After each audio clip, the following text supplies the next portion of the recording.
आज 19 सप्टेंबर 2020 प्राथमिक, माध्यमिक, उच्च माध्यमिक 20% 40% अनुदानासाठी घोषित असलेल्या शाळा, त्यासोबत अघोषितला घोषित करण्यासंदर्भात जे काही सर्व शिक्षक आहे, सर्व शिक्षिका आहे, या 20 वर्षापासून विनावेतन काम करत आहे आणि आता जो पेशन्स आहे तो संपायला लागलेला आहे. त्याचीच जी प्रचिती आहे ती आता शिक्षकांकडून होत आहे. यामध्ये वेतन अनुदानाप्रश्नी महिला शिक्षिका आता आक्रमक होताना पाहायला दिसत आहे. महाराष्ट्रामध्ये हे चित्र गेल्या काही दिवसांपासून सातत्याने समोर येत आहे आणि त्याची दिवसेंदिवस त्यामध्ये वाढच होत चाललेली आहे. कॅबिनेट दर्जाचे जे काही मंत्री महोदय आहे, की ज्यांना काही प्रत्येक मंत्री महोदय जे कॅबिनेट मंत्री महोदय आहे, जे कुठे तालुका स्तर, जिल्हा स्तर या ठिकाणी काही उद्घाटनं असतील किंवा कोणत्याही कार्यक्रमानिमित्त गेल्यानंतर त्या ठिकाणी जे विनाअनुदानित शिक्षक आहे, विनाअनुदानित शिक्षिका आहे, ते लगेच निवेदन घेऊन येत आहे आणि काही दिवसांपूर्वी अ, जे कॅबिनेट मंत्री होते त्यांच्या गाड्यांचा ताफा देखील महिला शिक्षकांनी अडवलेला होता आणि त्याचा व्हिडिओ देखील सर्व जे सार्वजनिक माध्यमं आहे, सोशल मीडिया आहे, यामध्ये प्रसिद्ध झालेला होता, प्रसारित करण्यात आलेला होता. आणि यामध्ये त्या व्हिडिओमध्ये देखील शिक्षिका, ज्या महिला शिक्षिका आहेत, त्यांनी सांगितलेलं होतं, की आम्ही 20 वर्षापासून विनावेतन काम करत आहोत.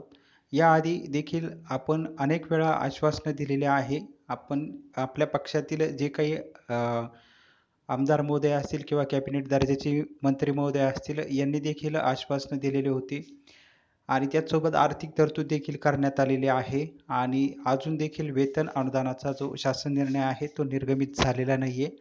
फक्त वारंवार वेळकाढूपणाची भूमिका या शासनाद्वारे, या शासनामधील काही कॅबिनेट दर्जाच्या मंत्री महोदयांकडून होत आहे. तर आपण स्वतः लक्ष देऊन हा जो प्रश्न आहे, तो लवकरात लवकर मार्गी लावावा आणि काही दिवसांमध्ये हा जर प्रश्न मार्गी लावला नाही, तर आपल्या बंगल्यासमोर येऊन ठिय्या आंदोलन देखील करण्यात येईल, असा गंभीर इशारा देखील महिला शिक्षकांनी याआधी काही जे कॅबिनेट दर्जाचे मंत्री महोदय होते त्यांना दिलेला होता आणि त्याचीच प्रचिती आज देखील महाराष्ट्रामध्ये झालेली पाहायला मिळाली. 2-3 दिवसापूर्वीच हा जो प्रसंग आहे तो घडलेला होता आणि त्यानंतर आज देखील काही कॅबिनेट दर्जाचे जे मंत्री महोदय आहेत त्यांना विविध शिक्षकांनी, विविध महिला शिक्षकांनी घेराव घातलेला होता आणि त्यानंतर वेतन अनुदानाप्रश्नी जाब जो आहे तो विचारलेला आहे, की आम्हाला वेतन अनुदान केव्हा मिळणार आहे आणि उपसमिती जी आहे, ती उपसमिती कशासाठी आपण गठीत केलेली आहे आणि यातून आणखी वेळ काढूपणा आपल्याला करायचा आहे का? कारण अजून देखील वेतन अनुदानाचा प्रश्न मार्गी लागलेला नाहीये. तर लवकरात लवकर वेतन अनुदानाचा प्रश्न मार्गी लावून शिक्षकांच्या खात्यावरती पगार जमा करावा, ही मागणी जी आहे ती आता वारंवार शिक्षकांकडून होत आहे. ज्या ठिकाणी जे मंत्री महोदय येत आहे, त्या ठिकाणी आल्यानंतर कोणताही कार्यक्रम असेल त्या ठिकाणी आल्यानंतर जेव्हा विनाअनुदानित शिक्षक, महिला शिक्षिका जेव्हा या कॅबिनेट दर्जाच्या मंत्री महोदयांना भेट देतात, तर यामध्ये अत्यंत वाखाणण्यासारखी एक गोष्ट जी आहे, सर्व ठिकाणी ही गोष्ट बऱ्याच ठिकाणी शिक्षक आणि शिक्षिका महिलांनी सांगितलेली आहे, की निवेदन देण्यापूर्वीच जे काही कॅबिनेट दर्जाचे मंत्री आहे, ते म्हणतात, की आपला प्रश्न आम्हाला माहिती आहे आणि आम्ही लवकरच निर्णय घेणार आहोत. हे जे वाक्य आहे, हे सर्व आता कॅबिनेट दर्जाच्या मंत्री महोदयांच्या मुखातून येत आहे. त्यामुळे सर्व कॅबिनेट दर्जाच्या मंत्र्यांना जर हा प्रश्न माहिती असेल, तर मग दिरंगाई का करण्यात येत आहे? आपण जनतेचे सेवक आहात.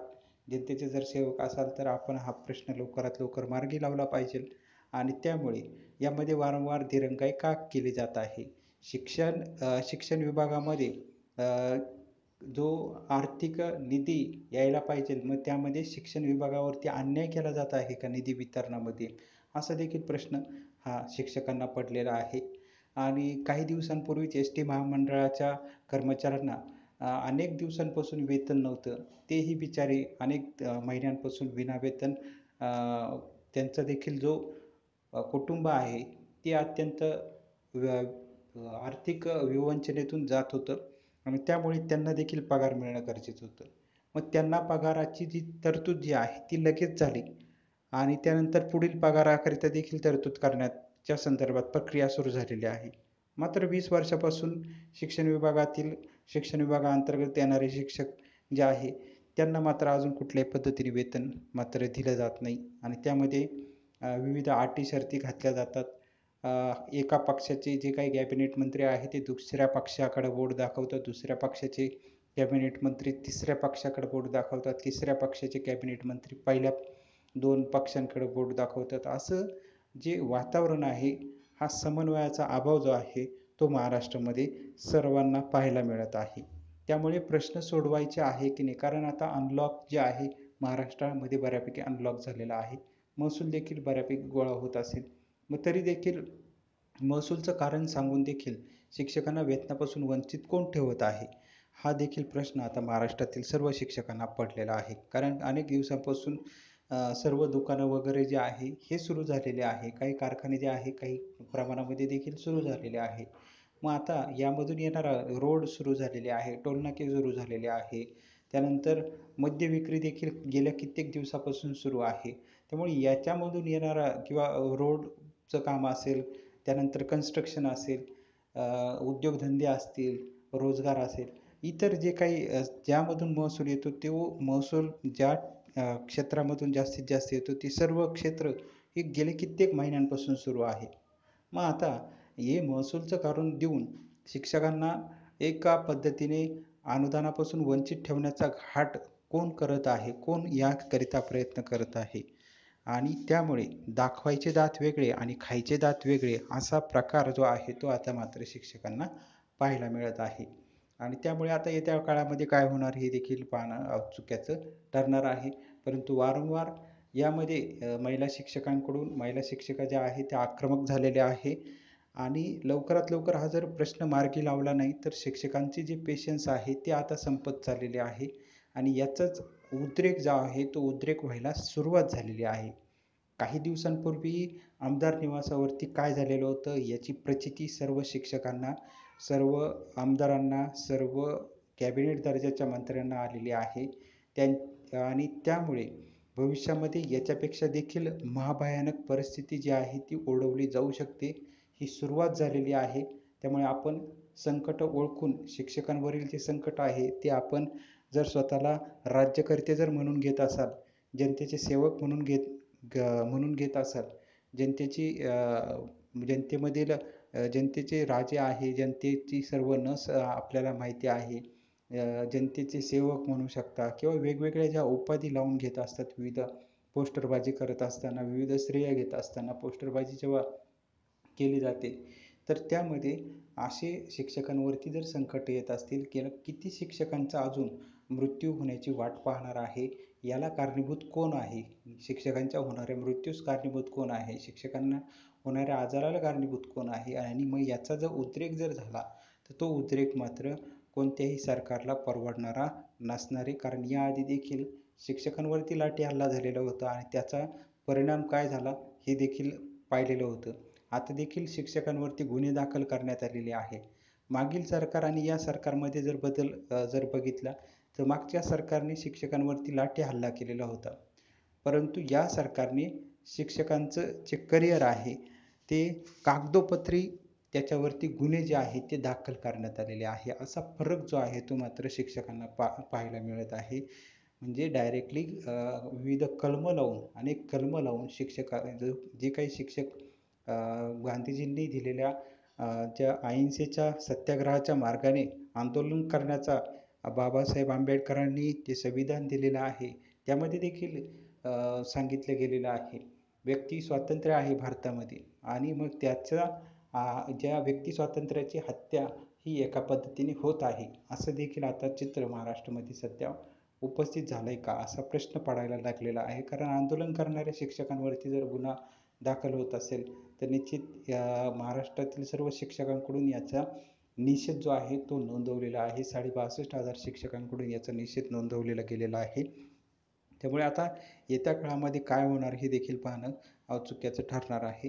त्याचसोबतच शिक्षक आमदार महोदय जे आहे त्यांनी इयत्ता 5वीचे वर्ग प्राथमिकला जोडण्यासंदर्भातील निर्णयासंदर्भात फार मोठ्या भूमिका ज्या आहेत त्या घेतलेल्या आहे. विविध मंत्री महोदयांना भेट जी आहे ती शिक्षक आमदार महोदयांनी घेतलेली आहे आणि त्याचसोबत काही शिक्षक आमदार महोदयांनी वल्गना देखील केलेल्या आहे, घोषणा देखील केलेल्या आहे, की वेळ पडल्यास शिक्षक आमदार रस्त्यावर उतरणार असल्याचा दिला शासनाला इशारा जो आहे, तो गंभीर इशारा जो आहे, तो काही शिक्षक आमदार महोदयांनी दिलेला आहे.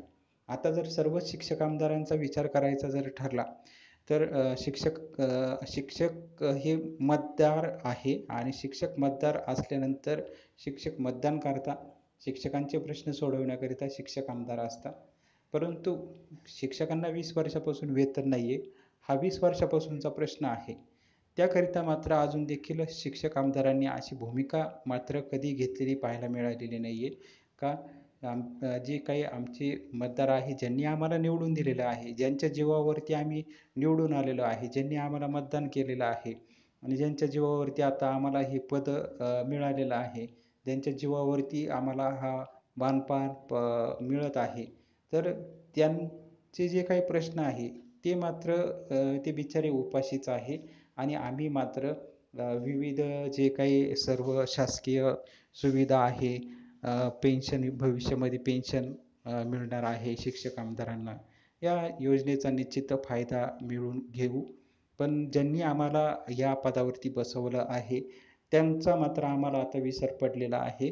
कारण ते आता त्यांची आता आम्हाला सध्या गरज नाही आहे. भविष्यामध्ये जेव्हा निवडणुका लागतील त्यावेळेस आम्ही पुन्हा प्रलोभनं दाखवू, पुन्हा काहीतरी आंदोलनाची भूमिका घेऊ आणि पुन्हा ते आम्हाला मतदान करतील असं गृहीत धरलं गेलं आहे की काय? असा प्रश्न आता शिक्षकांना पडायला लागलेला आहे. कारण 5वीच्या वर्गांकरिता अ, जो शिक्षक आमदारांनी जी भूमिका घेतली का रस्त्यावर उतरण्याची जर भूमिका घेत आहे आणि शिक्षक जे आहे ते 20 वर्षापासून विनावेतन काम करत आहे. मग आपण अशी भूमिका का घेऊ शकत नाही, की आम्ही अ, जे अन्नत्याग करू, एक दिवस अन्नत्याग करू, उपोषण करू, एक दिवस उपोषण करू, साखळी उपोषण करू, त्याचसोबत रस्त्यावरती उतरू, असं शासनाला आपण अ, इशारा का देऊ शकत नाही? 5वीच्या वर्गांकरिता निश्चित हा प्रश्न देखील गंभीर आहे. परंतु मग विनावेतन शिक्षकांच्या अनुदानाप्रश्नी आपण का गंभीर नाही आहे? का आपलं देखील आपली मग यामधून जी मानसिकता आहे ती मात्र समोर येत आहे. हे देखील पाहणं औत्सुक्याचं आता ठरणार आहे आणि हा सर्व जी माहिती आहे, ही सर्व माहिती सर्व विविध शिक्षक संघटना, शिक्षक संघटनेचे पदाधिकारी यांच्याद्वारे सर्व शिक्षकांमध्ये ही प्रसारित देखील झालेली आहे आणि तीच माहिती आता आपण इथं बघितलेली आहे. तर त्यामुळे असे प्रश्न सर्वसामान्य शिक्षकांना पडलेले आहे.